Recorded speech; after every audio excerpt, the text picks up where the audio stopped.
Hey, hello. You're stuck in traffic with Wolf Gorlick. A couple-minute riff on IT security, those types of things. Having quite a day out here. So I went to a coffee shop. Got my coffee. Got a parfait, as I've been known to do. I like my yogurt. Got back, mixed in my granola, took a bite. There was chocolate chips in the parfait. Seriously, what is this, like dessert parfait? What are you guys doing to me? When you go for parfait, you're going for something healthy and delicious, not sugar, not chocolate. What the hell? Who mixes chocolate chips with parfait? That isn't even the definition of parfait. Parfait is yogurt, fruit, granola, and goodness that does not include chocolate. Not that I have anything against chocolate. I have friends who eat chocolate. They're good people. It's alright. But you don't mix in chocolate chips with parfait. Other thing that happened today was we're evaluating kiosks, payment terminals. Payment terminals are great. They're locked down. They've got good physical controls. They're like bolted in place, right? Fantastic. But there's no logical controls around the data layer. So, for example, someone could pull the drive, insert it in another caddy, right? Mount it, and insert malicious code that way. Unlikely, given all the other controls, but possible. So we started having some discussions around what you could do that. Well, hey, maybe we just gut out all the terminals and put in thin clients so they don't have any drives. Yeah, maybe not. We have an existing, infrastructure. We paid for it.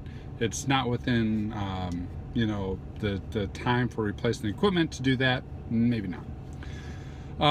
What about disencryption? That might work, but as you know, most of the times the terminals will boot into a screen, and when you have disencryption, you gotta put in your key to unlock it. That's the whole concept, right? It's encrypted, it's locked.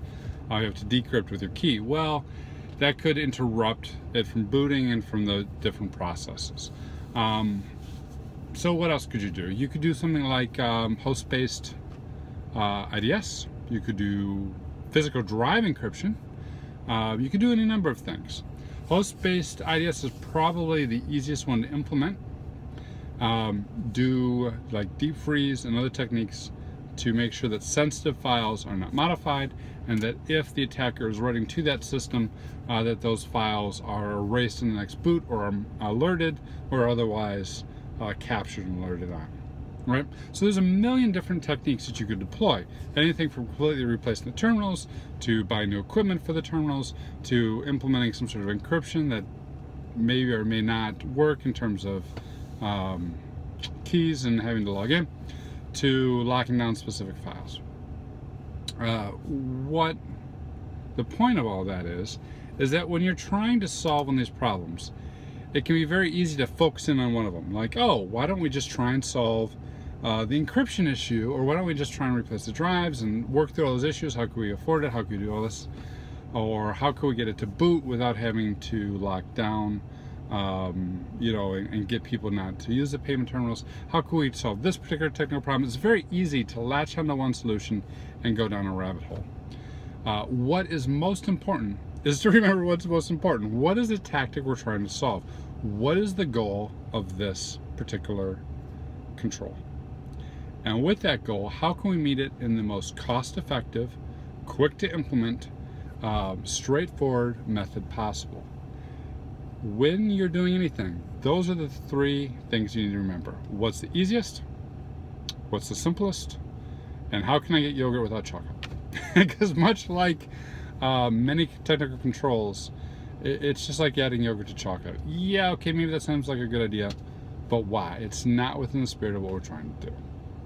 That's it. Have a good one.